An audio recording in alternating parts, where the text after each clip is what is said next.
welcome to everyone, and thank you for joining us today for this FAIRsFAIR repository support webinar. This is the third in the series that we've been running.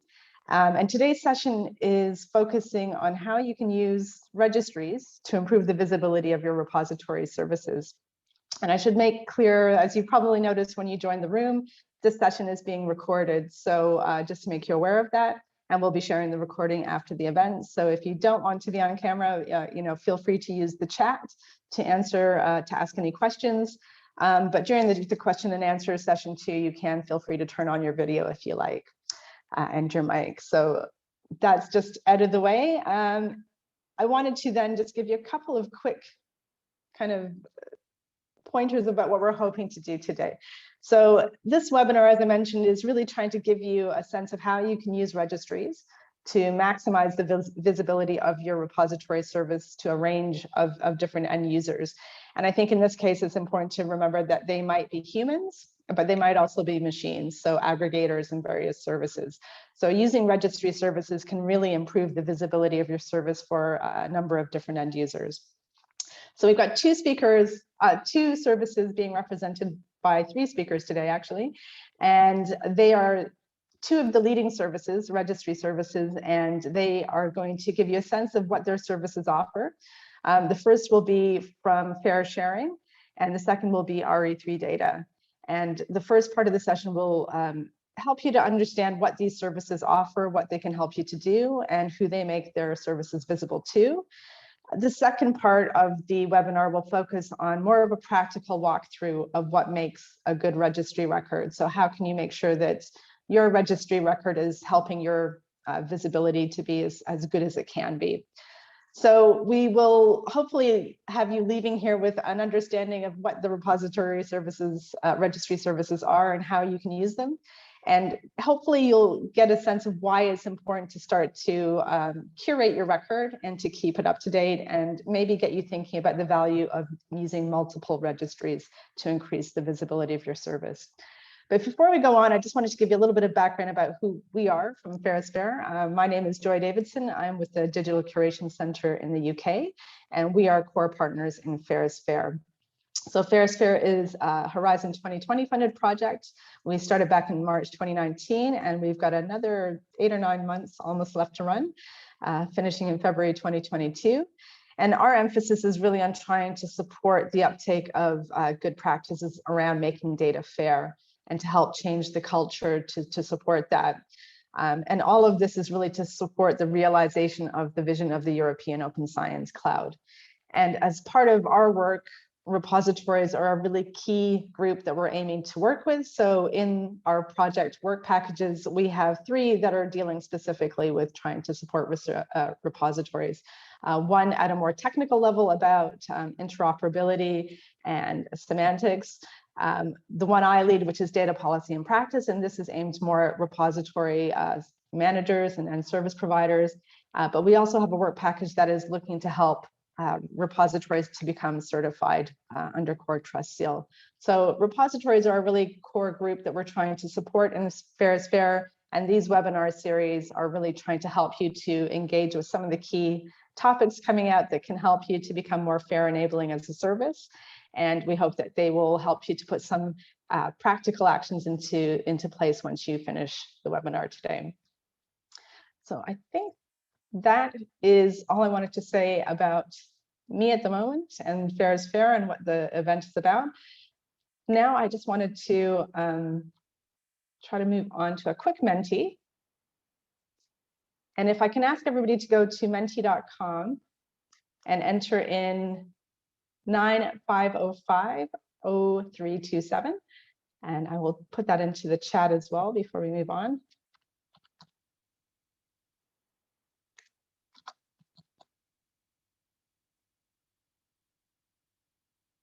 Thank you. And if people can go to that, I just have a couple of questions, and I see people are already there, so that's great. So just to get a sense of how many people currently with us today have got a registry record already for the repository service. So either yes, no, or you're not sure. And I think we've had about 20 of you so far putting in your answers. And quite a lot of you already have registry records. That's great. I think the key aim for today is not just to get those of you who don't have registry records to register one. I think the other thing we're really hoping for is that those of you who do already have registry records will take a second look and think about how you might update your record to make it more useful to you as a promotional tool. So we've got about 48 people so far, up to 50. So great. So those of you who do have your registry records, so again, we're hoping that you can do some updates. And for those of you, the 17 or so who don't, and a few of you who aren't sure, we're hoping that we can convince you that there's some benefit to be had by registering your service and using it to make your repository service more visible. So I will stop sharing now. Thank you very much for your participation in the Menti. I'll leave it open for a few more minutes if you haven't had a chance to add your details. And at this point, I'm going to transfer over to Alison Lister from FAIR Sharing, and she is going to give you a brief overview of the FAIR Sharing registry service. So over to you, Alison. Thank you. Just clicking all the appropriate buttons so that I can be heard and seen. Is the slide visible to everyone? Yep, that's looking great. Perfect. Thanks. So I'm Alison, and I'm the Content and Community Coordinator at FAIR Sharing. And what I'd like to talk to you today in the first talk that I'm giving is just a little bit of an overview of FAIR Sharing in a nutshell, if you will. Its scope, its mission, and a little bit about how we can help you and your users find each other. So to start off with, what is the scope of FAIR Sharing? Well, it's a global registry across all research disciplines. And we store information about the three key elements of the FAIR ecosystem. That's data policies, community standards, and repositories, excuse me. And we don't just store descriptive information about those resources. We are a curated registry, and we go through and we interlink all of these resource types so we can describe the policies that and what standards and repositories they use. We can talk about a repository and describe the standards they implement.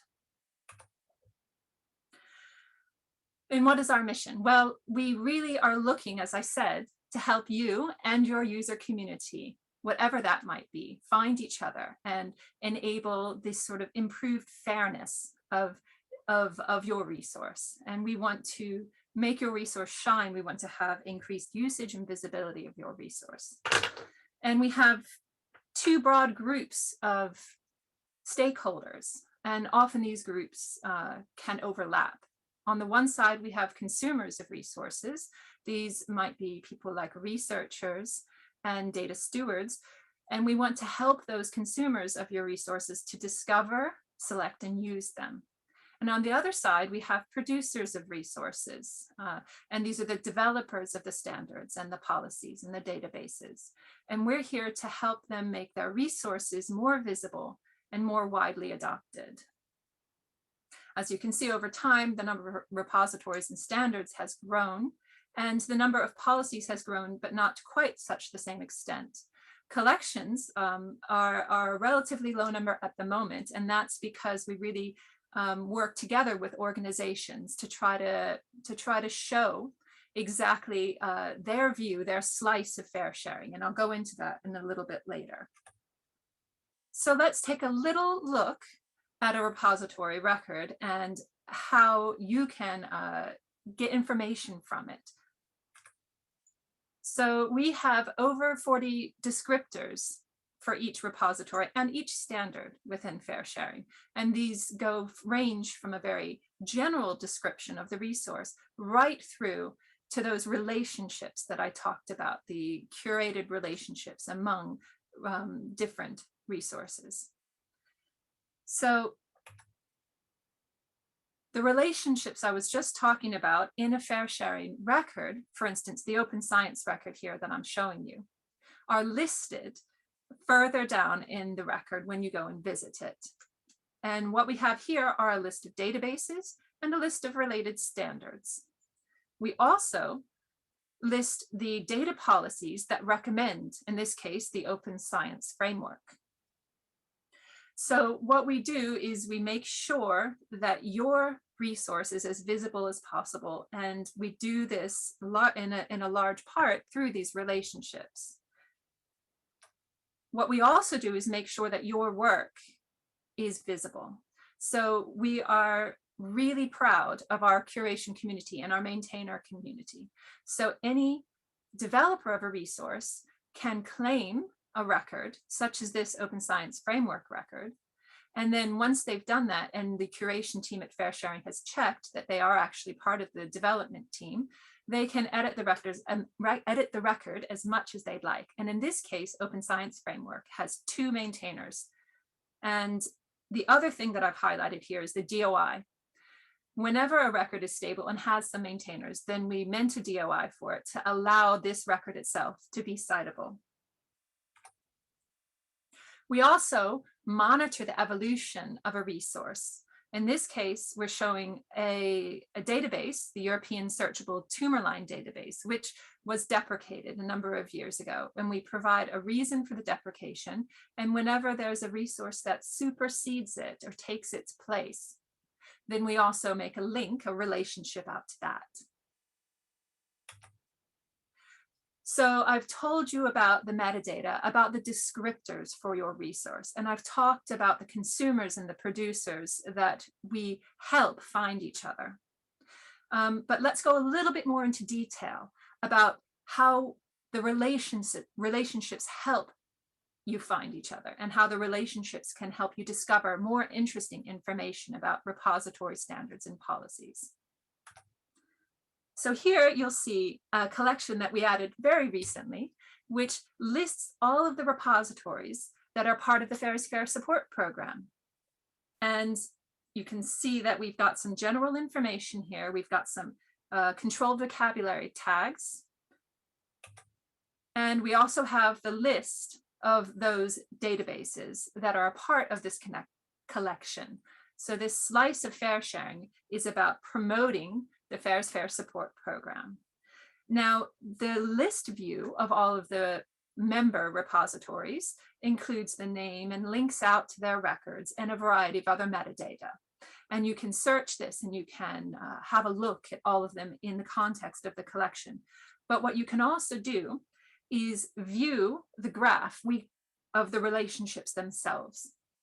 So if you look on the slide, there is a View as Graph button, and that will generate a network view of all of the relationships. So I'm going to go through this in just a little bit more detail. The lowest level of our network graph simply shows those resources that are listed in the collection. And as you can see, the actual network part of this network graph is minimal at this stage. But what we're seeing here is just those original member repositories. You will note, however, that we do have a link between Dash and NBN Atlas, and that's because our curators have checked and seen that Dash contributes to a number of data portals, including the NBN Atlas. So there's a sharing of data between these 2 resources, and that's represented by the relationship link here. But let's take a little bit more of a bigger view of this collection.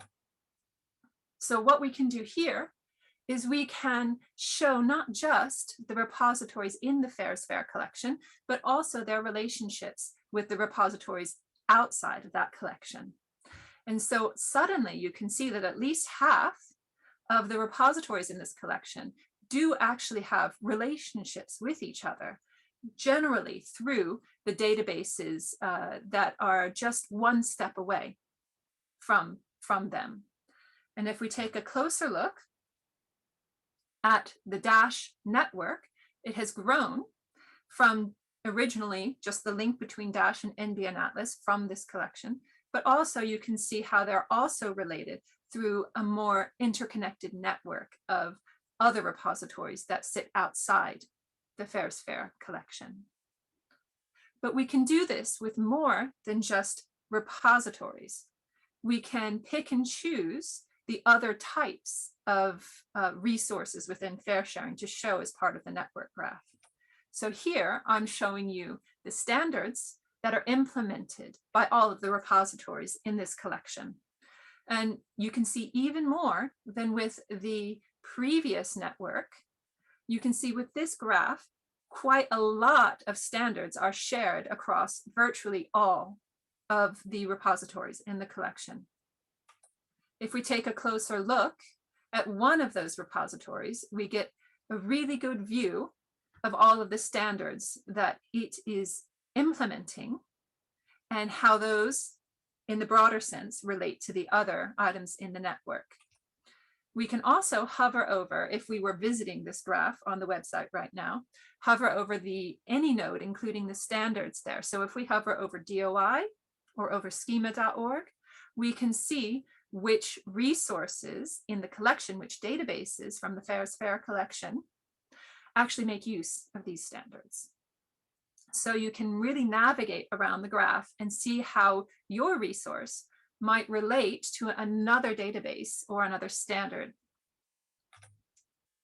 Finally, we can also look at the policies. These are the nodes in green, or the data policies that are just one step away from the databases in this collection.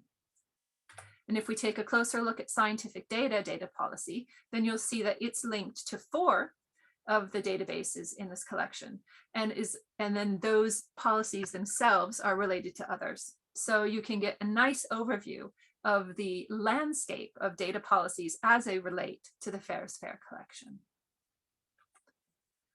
So I've given you an idea of who we are and what we do, which is basically to try to advertise your resources as much as possible, and in the move towards improved verification of data. And I've shown you how those relationship graphs help us to do that. But let's take another look at fair sharing from the perspective of our stakeholders so that you can find out how best to use fair sharing and to benefit from it. So in this example, we have 2 different community organizations, IVOA and GBIF for biodiversity and astronomy. They've created collections that are tailored views, tailored groups of databases and standards. And they use these to educate their community and other research communities, and to promote their own stable of databases and standards.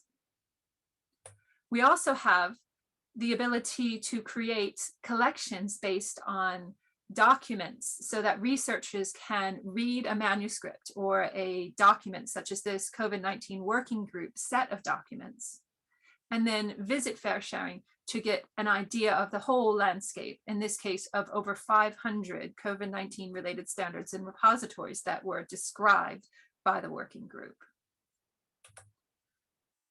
Our services allow automatic ingestion of fair sharing records and metadata, and the services are used by our consumer stakeholders.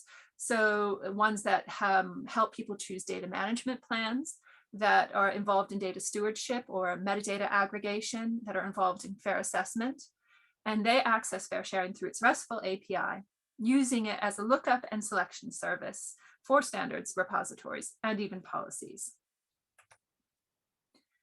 Our policymakers are another example of our producer stakeholders, and they have a data policy that they register with us so that they can then see all of their related databases and standards that they recommend. It provides them with a dashboard. It allows them to access the knowledge graph.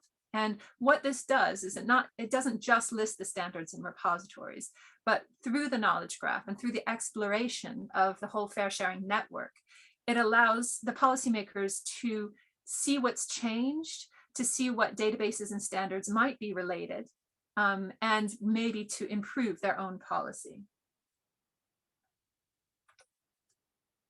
Fair sharing isn't just a community service, it is also a registry itself. We have a registry record in our own database. So we also need to subscribe and work towards verification of fair sharing itself. And so we have a selection of tools that we use. For findability, we have a number of schemas and identifiers that we use. We also have a number of standards that we implement. The same for interoperability. Our RESTful API will return data in JSON, and our controlled vocabularies that we make heavy use of within FAIR sharing records aren't standalone. We import terms from over 50 community ontologies to build a hierarchy that's tailored for our FAIR sharing users. And we are also providing all of the data with an open license so that people who access it, the consumers, the producers, whether they visit the site or whether they use the API, they all have open access to the data. And this is an overview of our stakeholder groups, and it just gives you an idea of the funders who mention and use FAIR sharing, the publishers, and our lovely user groups, everything from researchers to software developers to resource and standards developers and to policymakers. And also our working groups. We're an endorsed output of the RDA FAIR sharing working group, and also within Force 11 and Go FAIR. That's my overview of FAIR sharing, and I want to thank everyone here who's listening on the call and everyone on my slide who's contributed to FAIR sharing. Thanks very much. Oh, that's great. Thanks very much, Alison. That was a really nice overview. There were a couple of questions in the chat. There was one from Philip Conze, and he was asking, although FAIR sharing is a resource for all disciplines, some of its features are still biased towards life sciences and STEM. And he was giving an example of the FAIR sharing wizard. Yeah. And he asked whether the fields might be adapted a little bit to be less biased towards the life sciences. Well, that is, I mean, I can see Susanna's replied, and I should just add to that. Philip, that's a great question. The FAIR sharing wizard has been deprecated. Unfortunately, it wasn't deprecated enough to hide it from our front page, which we only noticed the other day. But we have great plans in that direction. So right now, you use the standard search. Tomorrow, and for the next month, continue using the website to search, but we are going to freeze the FAIR sharing data as we move to a new improved FAIR sharing, which I'm going to show you in the next slides.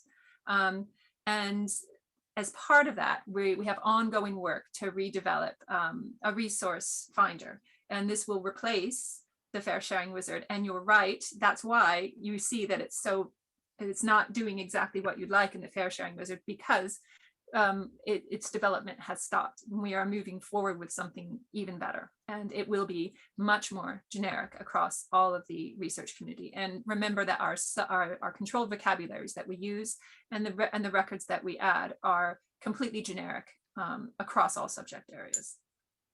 Oh, okay, that's great. Thanks very much for clarifying that, Alison. Hope that answers your question, Philip. So I think that was a great overview, and I think it hopefully helps people to understand that by using registry services, it's not just making your repository more visible to potential researchers, but it does link you up much more consistently across all of the stakeholders. And I think the nice thing about the FAIR sharing resources as well is that you do have all that open data, so you can start to see how you fit into the larger ecosystem, and you can start to make those links between the policies and the standards, and you can really start to use this to help you shape your own service. So I like the fact that you've kind of divided up between the consumers and the producers. So it's good to bear those two stakeholders in mind. So I think one thing you picked up in your talk, and I wondered if you could just say a quick point about it, was the fact that you have a maintainer for Yes.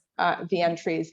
How problematic is it to find somebody who can be a maintainer in the short and longer term? So do you have any tips on how you choose the right person to be a maintainer?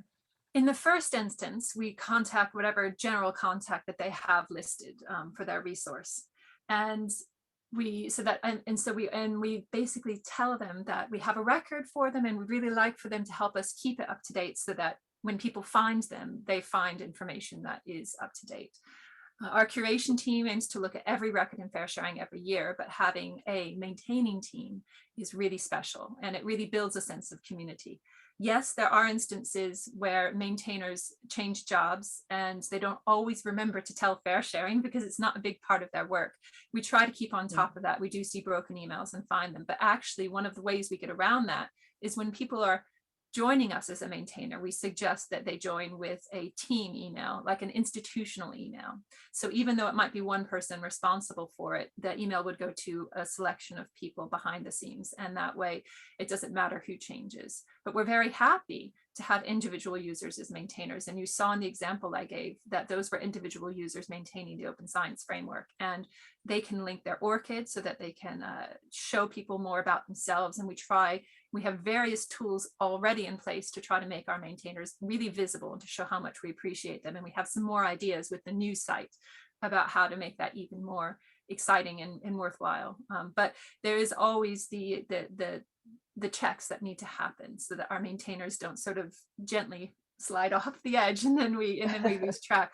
But what we find is that once people come and try out the site, they realize how easy it is.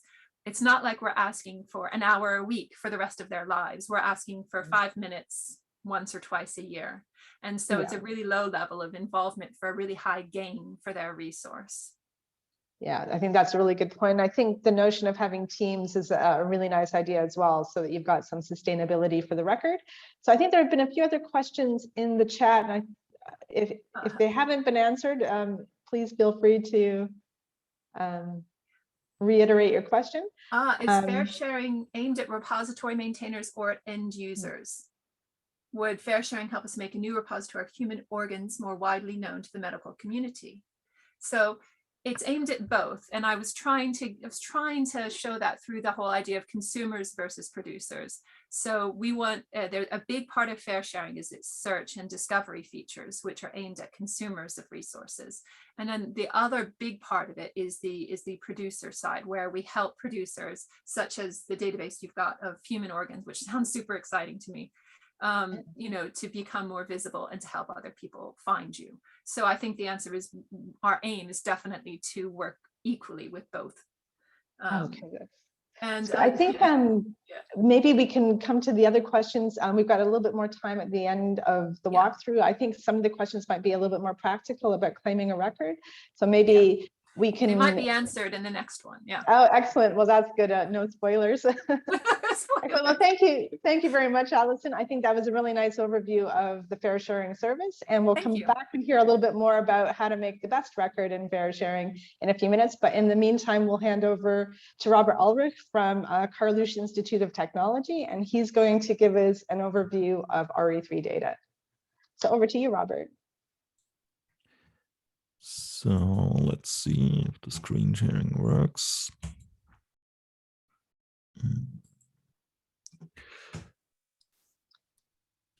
So can you see my screen? It's looking great. That's great. So hello, my name is Robert Ulrich. I'm responsible for the technical aspects of RE3 data and co-chairing the service together with Michael Witt from the Purdue University. And as well, there is a big team behind. And so today, let's see. I'll give also a short introduction to the service and also some details into the current activities that are fostered with the project FAIRsFAIR, as well as the RE3 Data CoRef project. So as RE3 Data is a global registry for research data repositories, we cover all academic disciplines. So we have a broad scope on that, and we present repositories and portals for either finding data in the infrastructures, or either to find the repositories that I can store my data in. And also we support other stakeholders that either build infrastructures or funding bodies, publishers, or other scholarly institutions like libraries that support and train their researchers. And even though we also index repositories that are closed on a certain level or have some restrictions, we promote a culture of sharing and increased access and better visibility of research data. And so we have a registration policy, which is quite short. So there must be a legal entity that supports the repository. And this is basically to provide some kind of sustainability, and also the access conditions and the terms of use for the research data must be clarified, and we have a focus on research data that we apply to the repositories. And so my colleague, Ruben Schabinger, will get a little bit more into detail in the next talk. And so we describe repositories with 41 properties on the high level. They are more detailed down, and they cover some general aspects, as well as the responsibilities of the different institutes, the policies, the legal aspects, as well as the technical standards like APIs or the quality standards. And as said, my colleague will go into it in more detail so that you can have a good description of your repository within RE3Data. And for those of you who haven't been aware of RE3Data yet, there's our website. You can find a search there. You have the facets and filters to look for repositories. You find some widgets and badges. So if you are a repository operator, please feel free to add the badge to your website. And also we provide an API to access the data in a machine readable format on our website.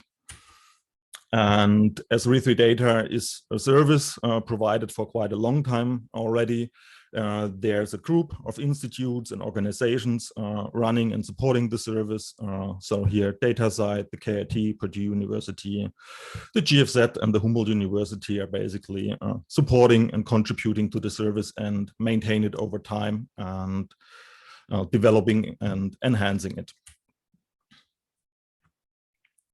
And with that, we are also participating in various projects. For example, here within the FAIRsFAIR project, we are within the work package 4. And as Joy already mentioned, the FAIRsFAIR project is basically providing implementation and policy guidelines for the FAIR principles into the infrastructures, supporting the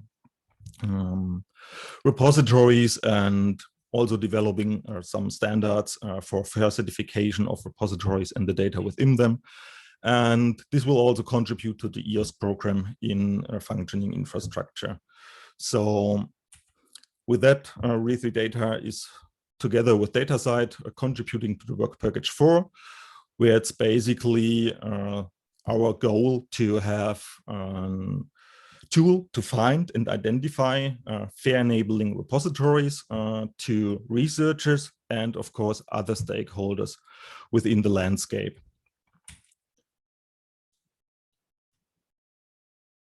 And for that, we aligned our developments, and currently it is planned to integrate the repository finder into DataCite Commons, so that the repositories are also visible there and that they are linked within the PID graph together with the other entities like the data sets cited by the DOIs, by the people from identified by the IDs in ORCID, or the organizations like ROR.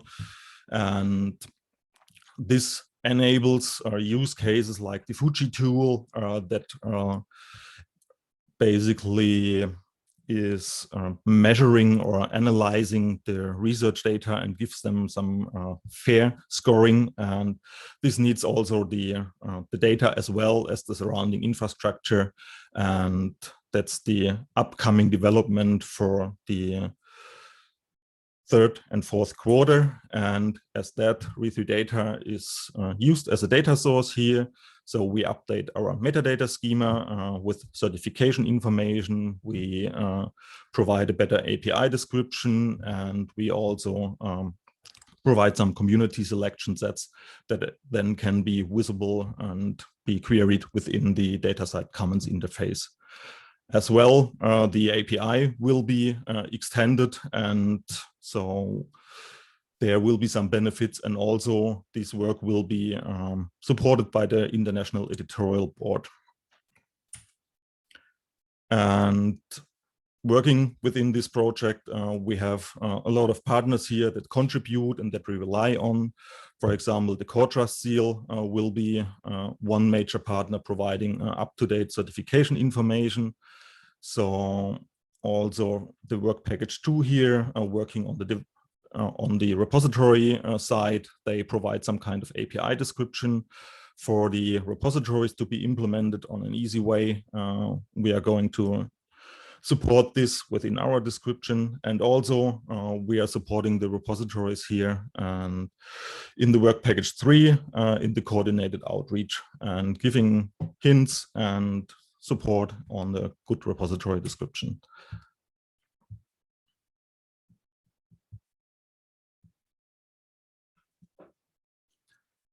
And besides the smaller FAIRsFAIR project, we have the Re3Data CoRef project ongoing. Here we are working together with DataCite, the Helmholtz Open Science Office and the Humboldt University. It's a German-funded project. We basically revise our service model here, which means we collect all the user stories and use cases and try to incorporate them into our general service architecture.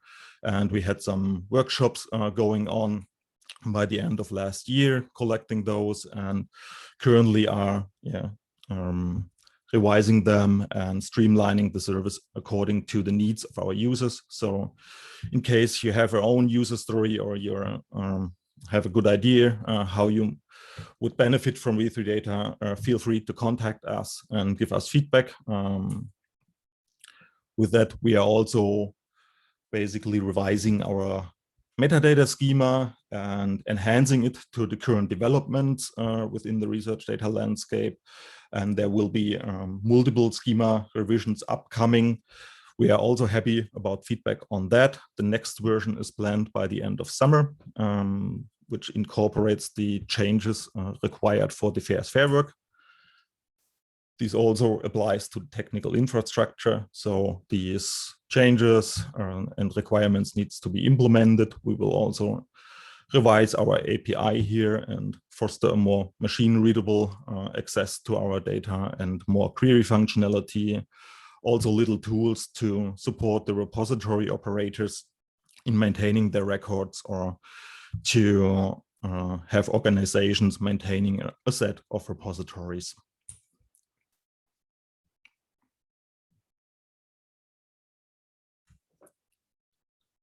And with that, an important part is quality.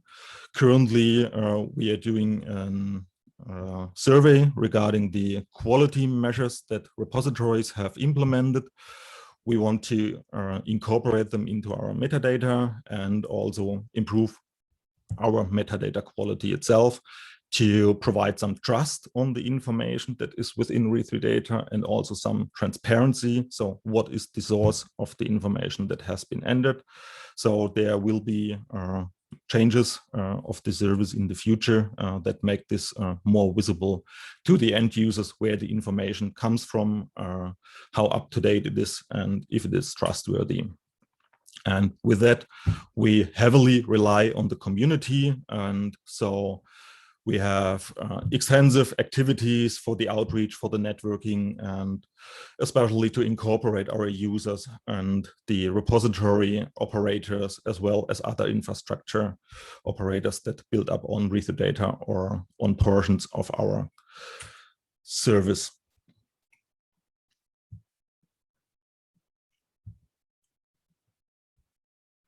And so as the project is still ongoing and we rely on you as a community, please share your feedback and your suggestions with us.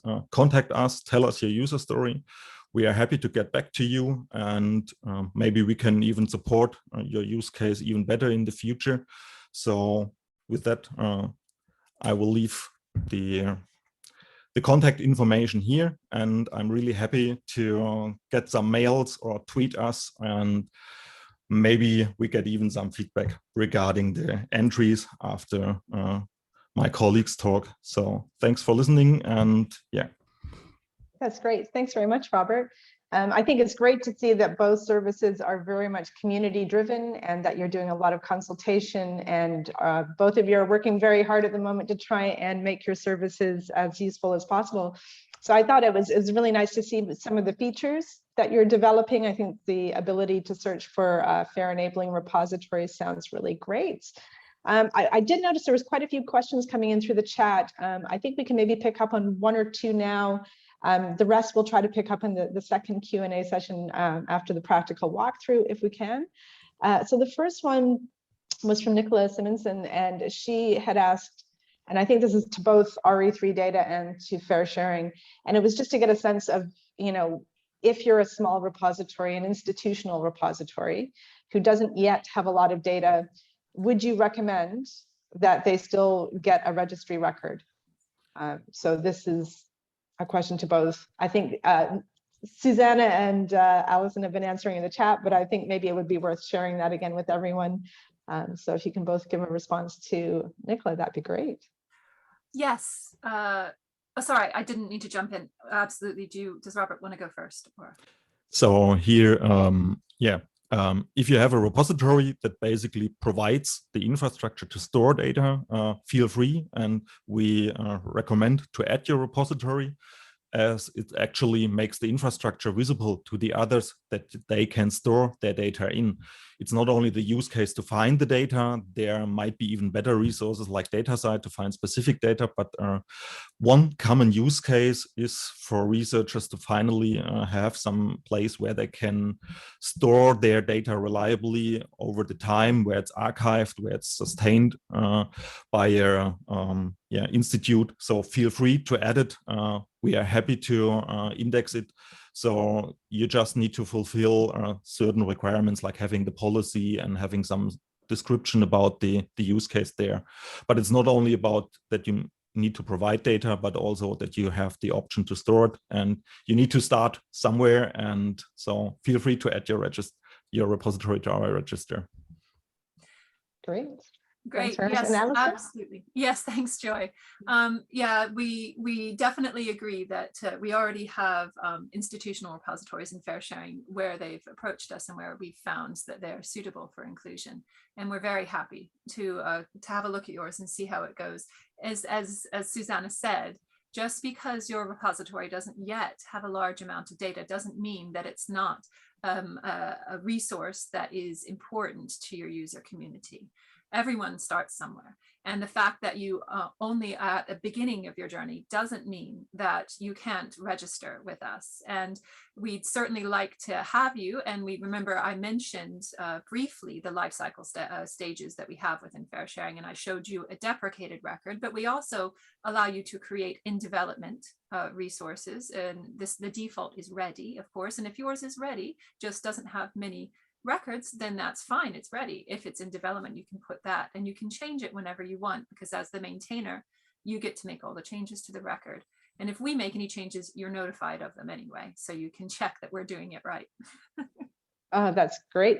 And I think, you know, Nicola, I saw in the chat you had added the point about your repository services open to researchers within your organization for deposit.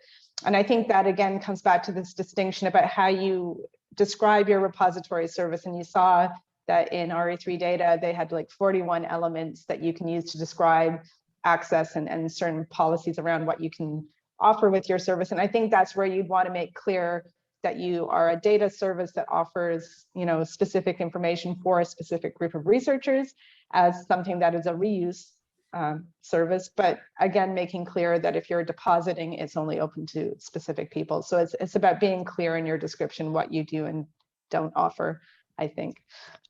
I think we have just one more question that we can pick up now. We'll try to get to the rest in the second question and answer session. It was a question from Amela Kurda, and they were asking, you know, we're already registered with FAIR sharing. Can we register on RE3 data? And I think the question here is, you know, can you have more than one registry entry? And I think there's a related question there about from Thomas Miska about if I do have a registry entry, do I have to register with one only, or is there a way to exchange information between different registry services? So that's probably a bigger question. So maybe we focus on the first one first. If you've already got a record on FAIR sharing or RE3 data, should you have one in the other? Of course. we are doing the talk here together to have both registry presented. And so if you have a record in one, feel free to add it to the other ones. It's basically the services are a little bit differently shaped regarding what they offer and how they are connected to the communities and to what services. So feel free on that. The technical automation of exchanging records, this is some kind of vision that will maybe come in the future, but it's difficult to achieve with all the different scopes and little differences in the definitions and descriptions and all the parts. So there are some impediments on that road regarding the implementation, but otherwise feel free. And so we are also linking back to fair sharing already. So if we have an ID there, please add it so that users can also find the respective entry in the other registries. And yes, great, perfect. I echo everything you've said. We're here presenting together, and we are similar, but we're not the same. And there are benefits to submitting to both. And I think that get in touch with us. We are very happy to help you make the record, or you can get started on your own and we can fill in details later. Our curation team, that's what we like doing. And in particular, linking out to the standards you implement and adding the relationships to allow you to have that knowledge graph as well, so that it can expose your resource to other users that are coming sort of sideways into you through the graphs. That's great. I think one final question before we move on to the practical walkthrough, and it's from Peter Danacek, and he's looking for a little bit more clarity on how fair sharing and RE3 data differs. So maybe if you can give like the one sentence, what is the service aiming to do and who are your users? Maybe we could get that from both services. That would be really a useful distinction maybe. Who would you like first? If you're happy to go first, maybe that would be great. Well, we both cover databases and we're both across all research domains, but we also store and describe data standards and data policies, and the relationships that we build among all these three elements really help build a graph that people can traverse and navigate to discover resources and find where there might be gaps in their own particular relationships. Like a similar database here uses this standard there, maybe we should consider implementing it if our user base is similar. And that sort of thing allows you to really make a full use of fair sharing. Yeah. That's great, thank you. And Robert, in a nutshell. I think this is the main difference, that re3 data itself really focuses on repositories, and as a portal doesn't provide the direct integration with all the policies and standards and those things. So there are some benefits with directly visualizing that. We'll rely on our collaborations and have it within the PID graph that will be visible within Commons, and we also are one of the services that provide data to the open air, and they are building up on. So that's basically one of the differences, that we have a real focus on repositories, where I see fair sharing a little bit broader with all the entities that they have, and that they can connect within one portal together and make it explorable there. That's great. Perfect. Thank you very much, guys. And hopefully that helps answer your question, Peter. I think now we'll save some of the other questions if we have time after the practical walkthrough. So for now, we'll go back to Allison, and she's going to give us a sort of quick run through of what you can think about when you're registering your service and how to make the most out of the record. So over to you, Allison. Thank you. Just bring up the screen share again. Oh, just hang on. I need to stop mine. No worries. Here we are. All right. So this, as Joy said, is a practical overview of the records themselves. And what we're going to do is I'm going to give you a little bit of a view of, and more in depth than I did in the first section, about the records when you go and you visit them as a consumer. And then we're going to turn it around. And if you were coming to fair sharing as a producer, I'm going to show you how you can update a record that might already be present and also create a new record. So this is an example of the Dryad FAIR sharing record. Now, this is a screenshot of our new rebuilt FAIR sharing. This will be visible and editable for you in September. And this is the migration I was talking about a little earlier in answer to one of the questions. So FAIR sharing is switching to read-only mode from tomorrow so that we can migrate all our data. And then in September, when everyone's back from holidays in Europe, we're going to start the new one up. So this is the Dryad record. And you can see that at the top, we have the general information as was displayed for the Open Science Framework in the previous talk. And we've got descriptions, homepage, DOIs, things like this. Further down, when you arrive at a record, such as Dryad, you get to the controlled vocabularies. These are countries, tags, taxonomies. And as I said before, our subject and domain controlled vocabularies are pulled from over 50 community ontologies, and they were created directly with the FAIR sharing users in mind. So we took the list of all of the tags that our FAIR sharing users created, and we built a hierarchy up from them. I have to say, I have to include it because I'm an ontologist at heart, and so I do like mentioning that. A little further down the record in Dryad is the citation information. So to start with, what I've selected here is how you cite this specific Dryad FAIR sharing record. It's got a DOI. It tells you about when it was last edited, when it was created. And if you also, as the Dryad maintainer, let us know which publication your community should use to cite Dryad, then we also include a publication for citation right at the top to make sure that people are citing Dryad itself correctly.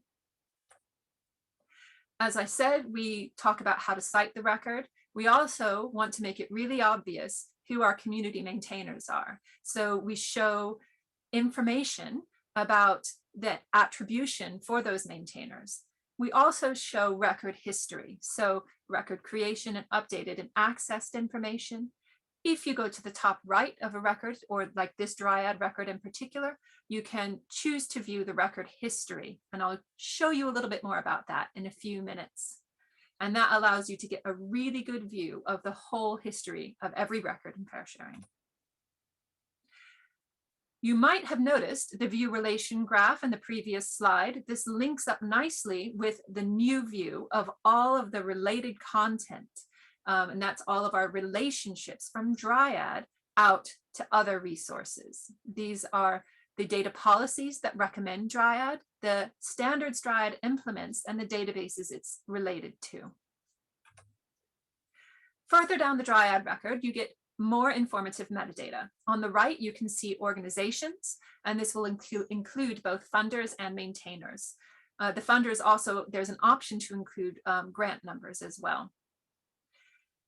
There's also a wide variety of support information which you as the maintainer can choose from and pick those options that are most relevant to you. In these cases, we've got FAQ, GitHub projects. We also have help documentation, social media. And finally, in this section, we have data conditions. And this is one of my favorite bits of a record. And it really is where we can tell you as the user community direct entry points into the Dryad resource. So we've got how you can submit, how you can curate data, any limitations on submission.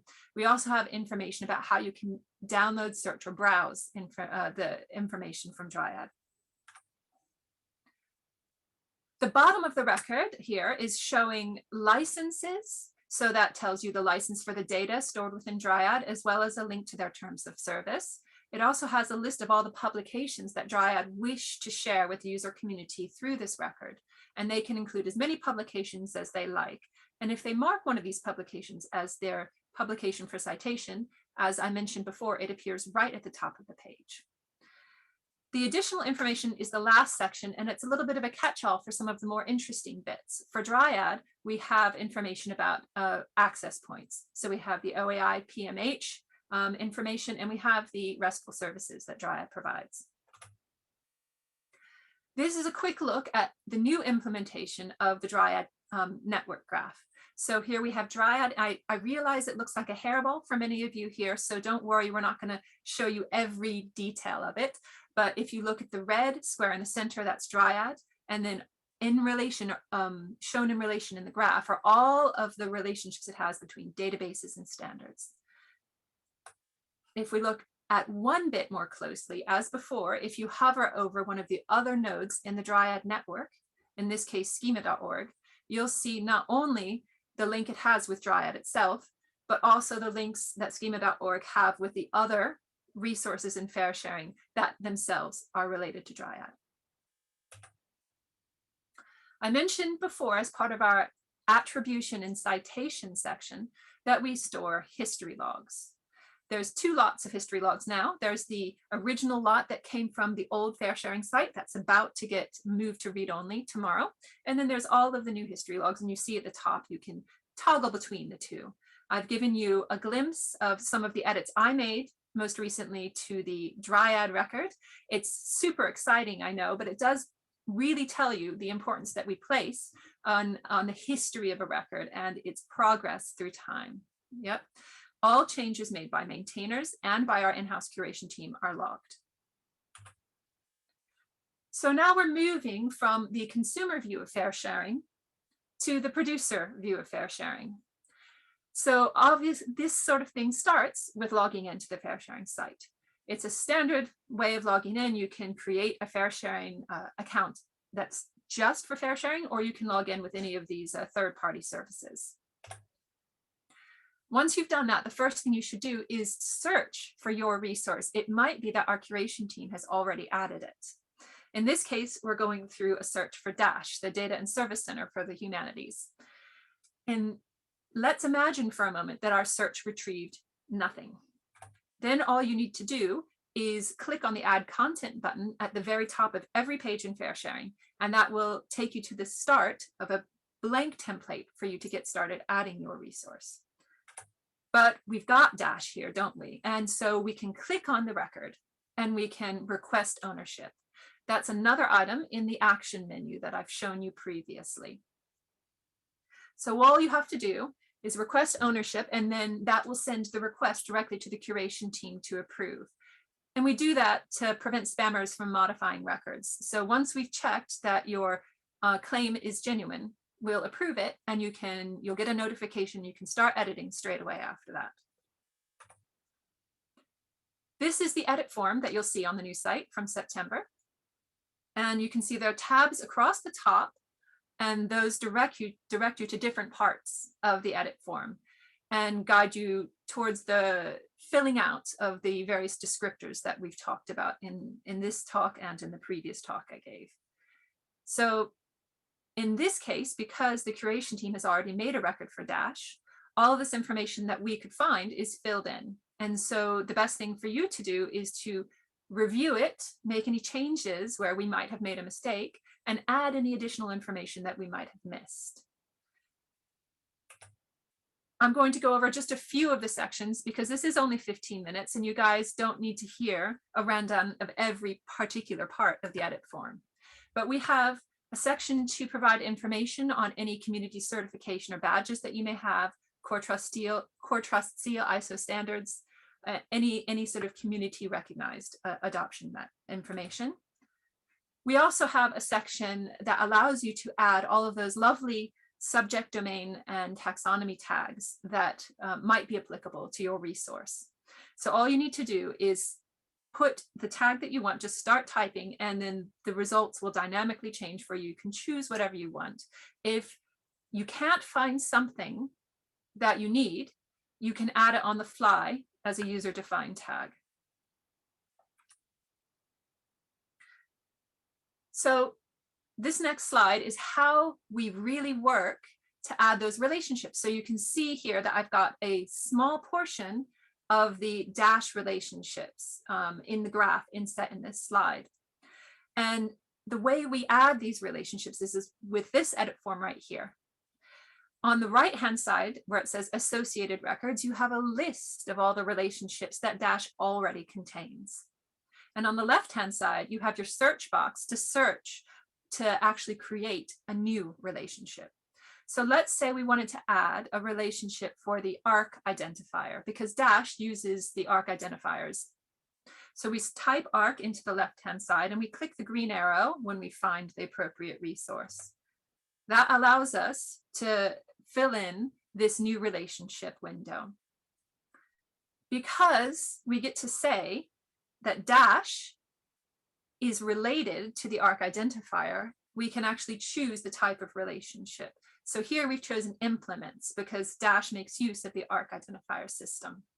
Then we add the relation, and the next time we look at the graph, it'll be included. Once we've been through all of our edits, we save the record. And then all of those edits are sent to our curation team to be checked. And this is a final check just to see that it fits with our in-house rules and check that there isn't any further edits that we might want to make. Once we've approved it, you'll get an automatic email saying that all of your changes have been approved. As a reminder from what some of the questions were earlier, we do have a number of lifecycle tags that you can use, and these can be changed just as much as any of the other metadata can be changed. And this is ready, in development, uncertain, or deprecated. And uncertain really is mainly used by the curation team rather than our maintainer community, because that's when we have a record that we haven't been able to get in touch with anyone from before. We're not quite sure if it's deprecated or still working yet. But really, those really useful ones are in development, record, ready, and deprecated. As a final note, I just want to go back to our mission that I spoke about in the first slide. How we really, our entire goal is to help you and your users and the broader research community all find each other and all work together to promote FAIR data. And a big chunk of that is our maintainer community, because we're so proud of all of the people that help us and that show that that they have a stake in the FAIR sharing record that describes their resource. You guys are the experts, and you guys are the producers, the owners, the maintainers of these resources. And we want to make sure that your work, not just of the resource itself, but of the changes and updates you make within FAIR sharing, is visible. You are the ones who know more about your resource. You really know well which standards you implement, which databases you share data with. And while some of that information is available to us, us as part of the curation team, when we go and look at your documentation and your publications, there's not always, you always have more expert knowledge than we do. And any help you provide is fantastic for your own visibility and for your own findability. And the changes that you make ultimately in FAIR sharing helps inform decisions that users make about whether they use your resource, about whether they find your resource. And any extra information you add can really help increase that visibility. So that is everything that I had to say on the walkthrough. I am very happy to go over any specific points about editing, creating records, anything like that. Thank you. That's great. Thanks very much, Alison. I think you had some really nice features that you showed there that I hadn't realized that you could do within FAIR sharing. So it was good to get that walkthrough. I thought in particular, the ability to say how you want your repository service to be cited. I think that's a really good one, because we want to make sure that that is something that happens within data sets and within papers that people are saying where the data is deposited. So that's really great. I think there were some questions in the chat, but they seem to be answered. So I think if anybody wants to raise their hand, if you have a question specifically for FAIR sharing at this point, we can take one before we move on to the next one. In the meantime, while we're waiting to see if anybody has one, I do have a question, and it's to do with the fact that, you know, you offer all these services to help people kind of provide citation preferences and how to do that. Do you collect any statistics on the numbers of people accessing the records? And is that something that you might share with the record owners as a way of trying to understand who's coming and using the service or looking? We do have some Google Analytics, but really I'm the content and community coordinator, and our technical lead isn't here today. So that's fine. I couldn't tell you any numbers or exactly how the magic is done. So I really like your idea, though, of targeting our maintainers as giving them feedback about their specific record. And I think in future, with the new site, we've got a lot more ways to try to attribute and highlight the work the maintainers do. And so if that's something the maintainers want, that's something that we will investigate. I didn't mention it here, but one of the things that we want to start doing with the new site is to build a sort of community curation community curation group, where even if you're not a direct developer of a resource, that maybe you're an expert in a particular field, and you could provide more information and even curate records outside of the ones that you particularly develop. But that's something that we're thinking about on the rebuild from autumn onward, and anything that we can do to help make expose our maintainers, make them more visible, is really something like that I think might really help. That's great. Well, thanks very much. And again, I think from both you and Robert, we've heard that you're looking for feedback. So anybody on the call today, please feel free to get in touch with people, because they are looking for your feedback on how to make the services more useful. So I don't see any raised hands at the moment. So I love to talk, Joy, so I'm very happy. That's why Susanna gave me this particular job. So yes, anytime any user or developer or stakeholder or person who's vaguely interested wants to contact us, we're more than welcome. I think we can make sure that we share everything in the follow-up email to everybody afterwards. So that's great. So if there is nothing else specific to fair sharing, I think we can move over and get the practical walkthrough now from the RE3 data group. And that is going to be Reuven Schebinger from Carluche Institute of Technology. So Reuven. Can you see my slides? Yeah, that looks great. Okay, so hello from my side. I'm Reuven Schebinger, coordinator of the RE3 Data editorial team, speaking to you from Germany, here from Karlsruhe Institute of Technology, KIT. And today I want to have a look on the topic, what makes a good repository record, registry record. And there's two sides on that. So what can you do for it? Maybe as a provider, and what we are doing for it as RE3 data. So it's very easy to suggest a repository to RE3 data. Just go on our page, click the suggest button on the top.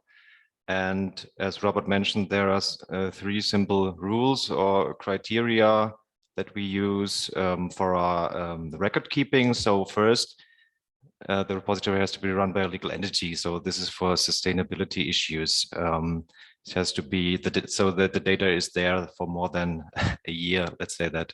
So we are connecting with RAW on this scale. So if you have a RAW ID, we can include that. But if someone has a personal homepage or just pushing a data set on GitHub as a single person, so that is not our focus, because we don't know how long that is there. The second criterion is the access condition. So this is also very important for our users, for the reusability, that they know what can I do with this data. So it's very important that there are some kind of terms of use or licenses, or at least a statement from your institution or university that there's a legal statement. So that is also required. And the most important thing, that's because it's red, you should have a focus on research data. So what do we mean by that? We have a very broad definition. We write here that information objects generated by scholarly projects, for example, through experiments, measurements, surveys, or interviews. So classic research data, anything associated with the research process. So for example, a pure journal archive containing just articles in PDF form, that is not our mission. So there are other better registries for that, like OpenDoor, and you can use them. If you have some kind of mixed repository containing some research data and some just pure text, that's no problem, but there should be at least some research data in there. We have two main goals with Re3 data concerning the user group scientists. So a scientist may be looking for a repository to deposit data, or a scientist is looking for a repository to get data from. So just keep that in mind, because that is very important for our whole service. And on an infrastructure level, we have made this distinction. There are two provider types in Re3 data that proven very useful. First, a data provider is the provider offering the data via a API or via a front end on the browser with the data or the metadata, and in general with some kind of data upload functionality. And there's other kinds of repositories. They are harvesting data, providing aggregated services. So something like a data discovery portal. We index both, but they have different focuses. So if you stumble upon a repository and you don't have time, just use this mandatory fields: the name, the URL, small description, a data license, and your mail, and that's it. So if you have something that isn't in Re3 data, you can give us a hint via these few properties. But on the other hand, if you are in some relation to the institution that is offering the service, the repository or the host yourself, it would be wise to give us more details, as also fair sharing said. So there are plenty of properties. I will just highlight some. Of course, you should give us some kind of repository contact, email address, personal one, or from the institution to get into contact with you. That is always important. If you are using certificates that aren't already mentioned by our service, so we are indexing Cortrust seal, we are syncing them, and other seals. But if you have another one or another standard that we aren't aware of, you can give us a hint. Also, we are indexing other repository identifiers. So here in this example from Pangea, this is a German disciplinary repository for geosciences. We are indexing the fair sharing DOI, and if you have maybe, if you are indexing another repository registry, you can give us a hint with another DOI or a URN or handle or what's there. So other identifiers are important to linking the resources together. The provider types at the bottom, I already mentioned them, so they are important to understand what is the repository made of. And of course, you can add as many keywords as you want if our subject schema isn't enough for you, or if you find a need to add another keyword, just use the keyword form. So that is general information. Now we come to the section institutes. So who's providing, who is hosting this repository? This is also very important. In this case, it's the Alfred Wegener Institute. And here you can see the raw ID that we are collecting and indexing. A common misunderstanding is the country property. So the country property isn't valid for the whole repository. It's a repository in general, it's kind of a virtual service. It's hard to pin down where it's located, where it's hosted, where the domain comes from. So country means where are the institutions located, so the legal entity. So in this case, it's Germany, just for your understanding. And there are plenty other properties. You can give us information about responsibility. That is very crucial. So what is this institute in particular doing? Is it hosting on a technical level?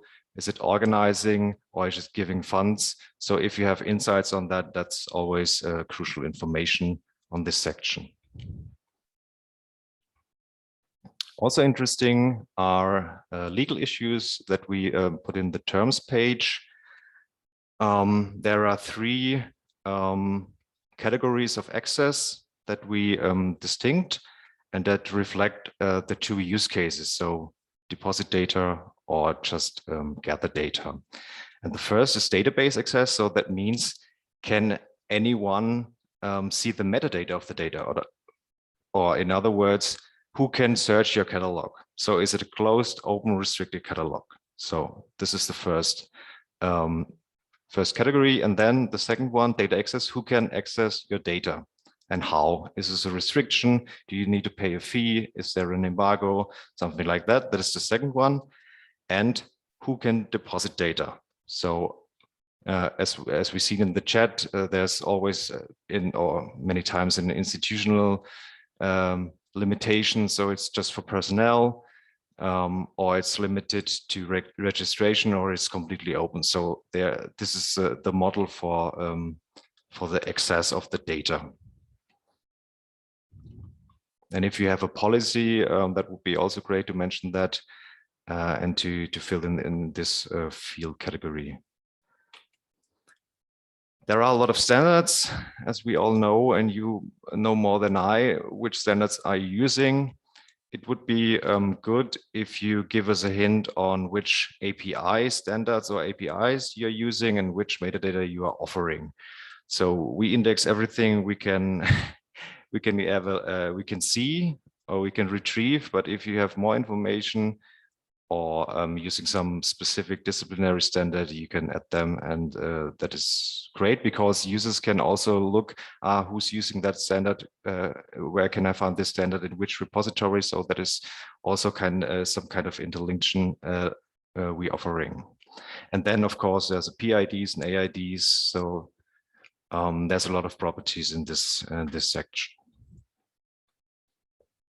That's pretty much it, and it all comes together for the user in the icon system. So we got an icon on general information, policy, legal aspects, technical aspects, and quality standards. So the more information we have about a repository, the more this will brighten up, and the more your repository will be visible. There was a question in the chat about the editorial workflow. This is how we do it. So you can you push the submit button, and there will be a suggestion in our backend, and the international editorial board will have a look on that. There's always two persons involved, so a first editor and a second editor, which and the second one will do a review. If they aren't agreeing, there may be a third one, or the whole group will discuss maybe this is a general problem, or we should add a property or something like that. So there are plenty of discussions, and if it turns out that there's a problem with the repository, maybe it doesn't fit our criteria, then you will receive a friendly email that maybe we have missed something, so you give us more information, or we'll give you alternative registries that are more focused on your issues. So on all the other cases, if it's positive, your repository record will be published. So on the front end and on the API, and after a certain time, DOI will be minted, and all your records will be citable. So that is the whole workflow of a research data repository registration. So all the smiling people here are the International Editorial Board. We are very proud of that. So everybody has experience in different subject areas or different countries and their research infrastructure. And we are all working together to make the record as good as we can get it.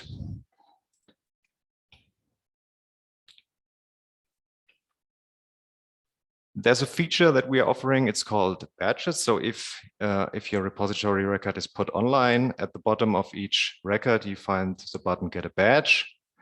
What does that mean? You will see a graphic that you can use on your homepage to say, "Hey, we are retrieving data. We are visible. This is our DOI," and you can use that to promote your service. So that is very useful, and of course, it's good for citation. The DOI can be used for citation. Yeah.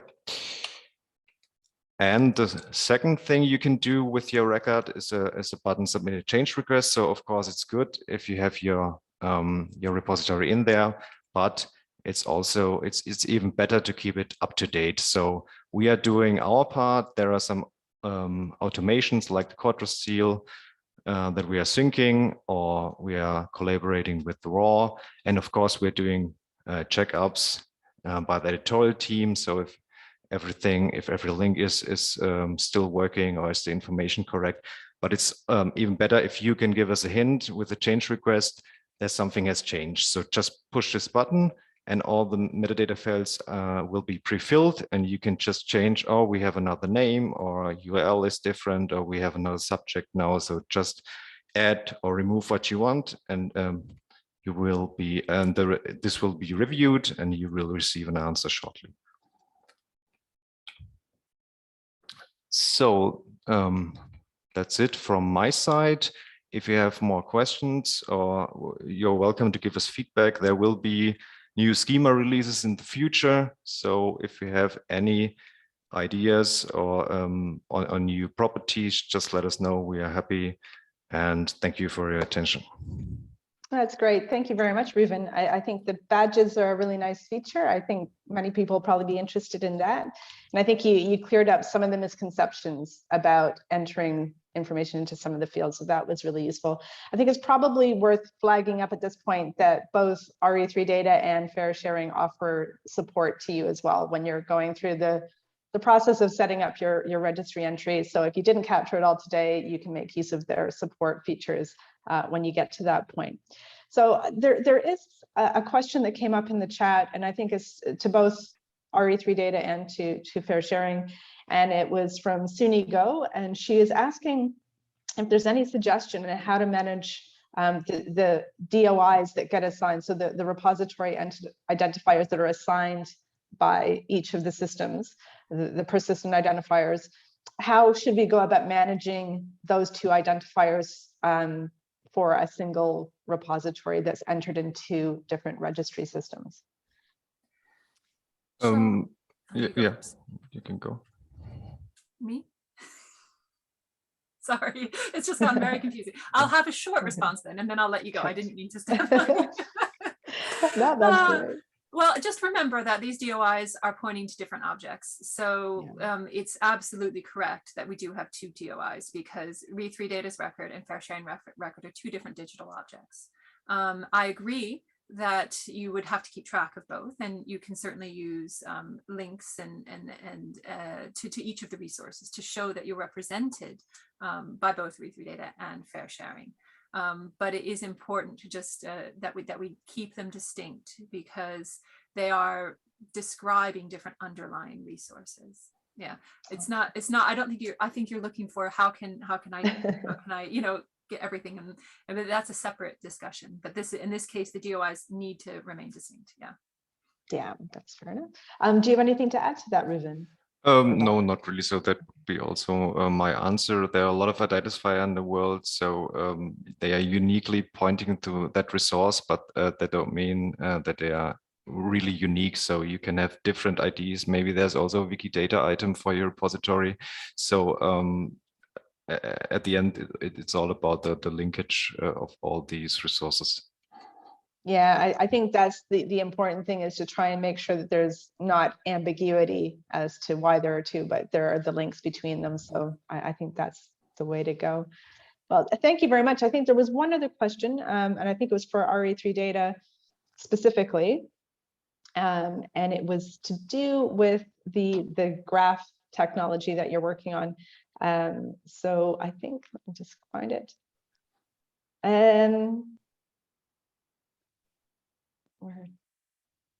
Actually, if I can't find it in the chat, so if the person who asked about it, it's Alexander Struck. They heard about the knowledge graph in FAIR sharing, and they considered DBpedia or something similar, but they think the RE3 data indexes DBpedia in a quite different content type. So I don't know, Alexander, if you want to maybe clarify your question for Reuven, or if you want to unmute.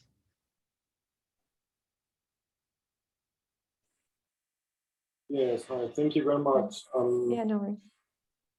I'm just wondering how the data quality is made to a consensus. How's the correlation process going on? If someone has an, well, let's say, issue with the indexing of a record could only be the owner of the repository raise an issue, or how is consensus reached in indexing of, let's say, repositories? And my case here is an example where the DBpedia is more of a knowledge graph. Then, I don't know, they are indexed with standard Office documents. It's indexed as a software application or source code. And that is something I disagree with. And I find the record, well, I would like to know, how does that indexing come along? Thank you. Okay, thanks. So everybody can request a change. We are a community initiative, and we got a standard that we are trying to use for every property. Of course, there's always discussion, and if something isn't clear, we are very eager to find a solution. So in the past, this wasn't a big problem. I don't know, Robert, if you want to step in here. So to jump in here, it's for everyone to submit a change request. So there is no restriction to the owner or to the maintainer of the repository. Everyone that looks at it and sees something that isn't right, please feel free to correct it. We will then have a look on the content type. Currently something that is under revision within the schema changes, as this is quite restricting and not fitting that well for quite a few entries. So there will be some changes in the future with the upcoming schemas. Currently, we just fitted it in the old one, even though it's not that fitting for every repository, especially for DBpedia being a little bit different than a typical institutional research data repository. Great. Well, hopefully that answers your question a little bit. I don't see any other questions in there, and we are running close to time. So I think any of the questions that we notice we don't answer, we'll try to put together in a blog post afterwards so we can answer everybody. So I just have a couple of final slides to share and a couple of Menti questions if you're patient and willing to stick with us for a few more minutes. Let me share my screen. So just really to sum up a couple of points, I think the key thing we've heard today is, both services offer quite a useful service to repositories, both to make your services visible to people who might be looking for data to reuse, but also to those who want to make sure they find somewhere suitable to deposit their data. So in that respect, it's really good for repositories to make clear in their registry entries exactly what they offer to both communities, and to make clear the sorts of data that you will accept from people who might want to use your service. I think we've also heard that there is benefit in having your service registered in more than one registry system. And I think you don't know who's looking for you and what they're looking for you to do. So having your system registered in more than one place, I think, is only good to try and drive up both the data deposit and data reuse angles. So do try to consider whether you want to add more registry entries if you have one in either FAIRsharing or RE3 data or another service, but consider maybe adding more if you can, because the more visibility you have, the more likely you will be picked up both by researchers looking for you, but also some of these aggregators and machine actionable services. I think we've also heard today that it's really important to keep your record up to date. So do try to go back once or twice a year and just make sure that what you've got there is accurate, and update it as you go along. As new services are added and new standards might come on board, you want to make sure that's reflected in your record. I think we also heard that it's quite good to have a sort of institutional contact point as the main owner of the registry records, just something that could be maybe a team within your organization, so that there is sustainability. So if whoever wrote the record then moves on to another job, you have the ability to make sure your record is up to date. But it sounds like even if you do find yourself in the unfortunate position where you do have somebody who's moved on, you can get in touch with both services and they can help you to translate the ownership at that point. So a couple of points there on things you can do. I just wanted to now ask you very quickly, if you can go back to the Menti The code is in the chat. Let me just add it to the chat.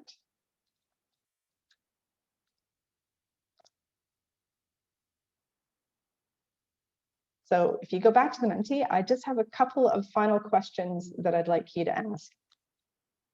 So just based on your participation today and what you've heard, we wanted to get a sense who among you, even if you already have a registry entry with one of the services or another service, how many of you think you might go on to register with one or more registry services? So we're seeing quite a few of you are planning to do something, a few not sure. Quite a few still not entirely sure what you're going to do afterwards. Hopefully we've given you a few starters to think about anyway and given you some food for thought to try and think about what you might do next. So almost half and half. We're getting closer to a half and half situation, but more planning to than not. So that's great to see. So excellent. I'll leave that open for a few more minutes if you haven't had a chance to do it, but we'll move on to the last question now just to get a sense of the next question. And it was for those of you who already have entries in one of those services, I wanted to get a sense from you, how many of you plan to update your current registry record based on what you've heard today? So quite a few of you are planning to go away and have a look at your registry record after today, so that's great to see. A few of you not sure. Nobody's saying no, so that's great. I think we're seeing more of a willingness. So I think that's fantastic to see. And again, if you want to continue adding responses, if you haven't had a chance, we'll leave this open for a few more minutes. But in the interest of time, I will stop sharing that there. So essentially, we're very glad that you could join us today. I just wanted to thank the speakers for joining us and giving us the great overviews of the services and in terms of trying to optimize the records that you have. So thank you very much for giving us your time and trying to help us to make the most of the registry records we have. We'd encourage you all to get involved. So as both service providers mentioned, RE3 Data and Fair Sharing are in the process of making their services more user-friendly and trying to make them more useful to you as repository owners. So do get in touch with them, try to help them to make the service as useful as possible to you. And they would love to get your feedback. And I think it's just to say thank you to all of you for taking part today. We're really grateful for you and all your questions. There's been some great insights from the participants, and we did have a few questions we didn't get a chance to answer in the time frame of the webinar. So what we'll try to do is maybe put together a blog post and share that and answer some of the remaining questions. So thank you very much. We will get in touch with all of you later this week with a link to the slides and to the recording. And we'll send you a link to a feedback form as well so that you can help us to make these webinar series a little bit more useful. So with that, I'll just say again, thank you to everyone for coming along today, and we wish you a really good week. So thanks very much.